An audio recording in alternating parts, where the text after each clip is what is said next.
Contract वाली बहू। नरेश की माँ अपने बेटे से मिलने दिल्ली आ रही है। इस बात का पता चलते ही नरेश के दिल में हलचल मच जाती है। नरेश अपनी माँ के स्वागत की तैयारी में लग जाता है। साथ ही उसे डर भी सताने लगता है कि उसकी माँ कहीं अपनी पुरानी जिद पर फिर से बैठ ना जाए। हे भगवान, इस बार बचा लो, अगले साल पक्का माँ की जिद पूरी कर दूंगा। तभी दरवाजे की घंटी बजती है। नरेश दरवाजा खोलता है तो सामने अपने मकान मालिक को देखकर हैरान हो जाता है, क्योंकि उनके साथ एक सुंदर सी लड़की भी थी। अब नमस्ते अंकल, कुछ काम था, मुझे बुला लेते। आपने क्यों कष्ट किया? अरे नहीं नहीं, इसमें कष्ट कैसा, मैं तो बस तुम्हें रीना से मिलवाने आया था। आज से रीना तुम्हारे साथ इसी फ्लैट में रहेगी। अंकल, कोई लड़का फ्लैटमेट नहीं है? एक अनजान लड़की के साथ रहना मेरे लिए थोड़ा अजीब होगा। देखो नरेश, मैं तुम्हें पहले भी बता चुका हूँ कि इस फ्लैट में तुम्हें किसी ना किसी के साथ एडजस्ट करना ही होगा, या फिर तुम अकेले पूरे फ्लैट का किराया दे दो, मैं किसी को नहीं रखूंगा। नरेश अपने मकान मालिक की बात सुन के रीना के साथ रहने के लिए तैयार हो जाता है, पर अंदर ही अंदर उसे ये बात खाने लगती है कि वो अपनी माँ को क्या जवाब देगा जब उसकी माँ रीना के बारे में उसे पूछेगी। दिन बीतने लगते हैं। नरेश और रीना अच्छे दोस्त भी बन जाते हैं, पर अभी भी नरेश अपनी प्रॉब्लम का सलूशन नहीं ढूंढ पाता। एक दिन नरेश बहुत परेशान सा बैठा होता है। तभी रीना उसे पूछती है, क्या हुआ नरेश, तुम काफी परेशान लग रहे हो, सब ठीक तो है ना? हाँ सब ठीक है, बस एक छोटी सी प्रॉब्लम है।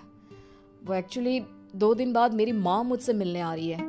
अरे तो इसमें प्रॉब्लम क्या है, ये तो खुशी की बात है। हाँ रीना, बट मेरी माँ एक जिद लेकर बैठ गई है कि मैं शादी कर लूँ, पर मैं अभी इस चीज़ के लिए तैयार नहीं हूँ। ऊपर से जब वो तुम्हें देखेगी तो 100 सवाल करेगी, क्या जवाब दूंगा?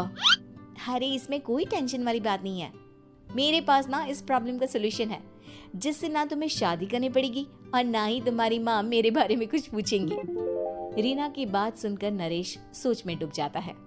वो सोचता है कि रीना खुले ख्यालों वाली लड़की है, कहीं माँ को सच बता ना दे। नरेश को सोच में डूबा देखकर रीना कहती है, अरे क्या हुआ, किस सोच में पड़ गए?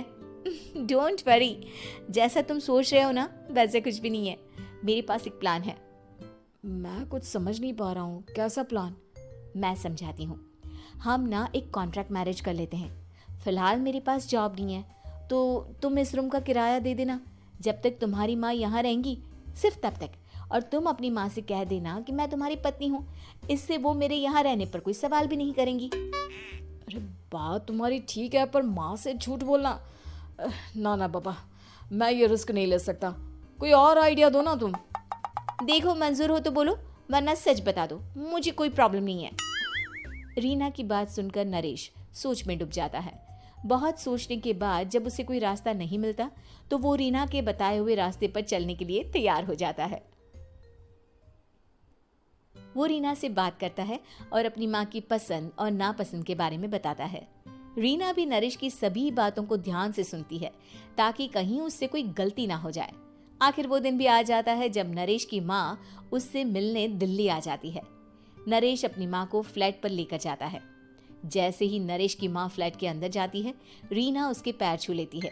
ये देखकर नरेश की माँ थोड़ी घबरा जाती है और नरेश से पूछती है, अरे बेटा नरेश, ये कौन है?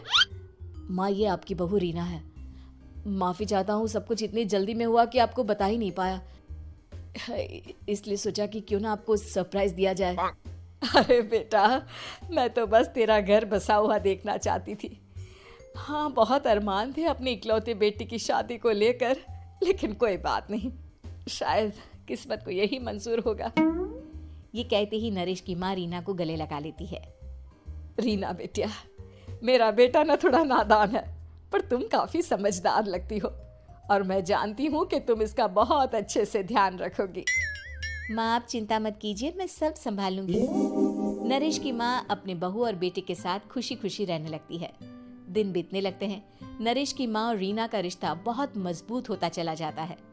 वो दोनों सारा दिन एक साथ रहती और खूब बातें करती। इधर साथ रहते रहते नरेश और रीना भी एक दूसरे से प्यार करने लगते हैं। दोनों को इस बात का एहसास हो जाता है, फिर भी वो इस बात को छुपा कर ही रखते हैं। एक दिन नरेश की माँ और रीना शादी के बारे में बात करने लगते हैं। रीना बिटिया, ये तो नरेश ने मुझे बिना बताए शादी कर ली, वरना मैं तो अपनी इकलौती बेटी की शादी इतनी धूमधाम से करती कि सारी दुनिया देखती रह जाती। अच्छा माँ, आप ऐसा भी क्या करती नरेश और मेरी शादी में जो दुनिया देखती रह जाती?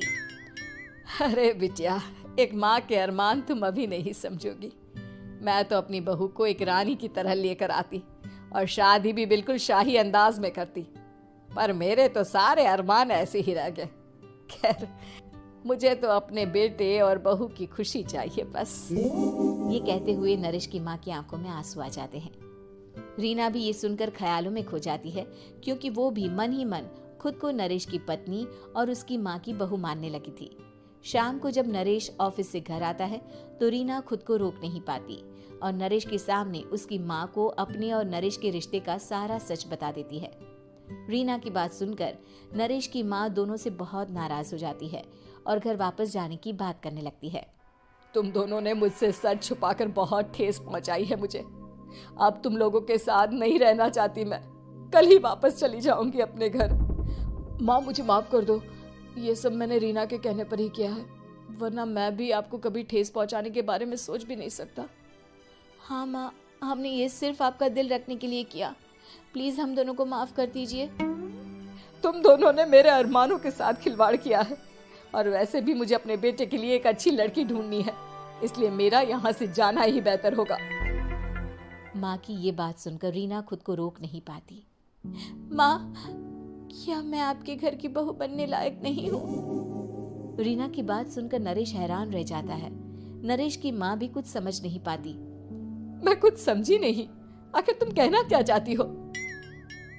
माँ, मैं वो नरेश से बहुत प्यार करती हूँ और साथ ही साथ मैं आपको भी अपनी माँ मान बैठी हूँ। आज जब आपकी बातें सुनी तो खुद को रोक नहीं पाई, इसलिए सारा सच आपको बता दिया। रीना की बात सुनकर नरेश की माँ की आंखों में आंसू आ जाते हैं और वो अपने बेटे नरेश और रीना को गले लगा लेती है। मेरे घर की बहू तो सिर्फ रीना बिटिया ही बनेगी। मैं आज ही तुम दोनों की शादी की तारीख निकलवा दूंगी, बस एक बार तुम्हारे घर वाले मान जाए। उसी दिन रीना के माता पिता भी उनके फ्लैट पर आ जाते हैं। दोनों परिवार आपस में बैठकर बातें करते हैं और शादी के लिए राजी हो जाते हैं। रीना भी कॉन्ट्रैक्ट फाड़ देती है और कहती है, सही मायने में मैं अब बहू बनूंगी, अब तक तो सिर्फ कॉन्ट्रैक्ट वाली बहू थी।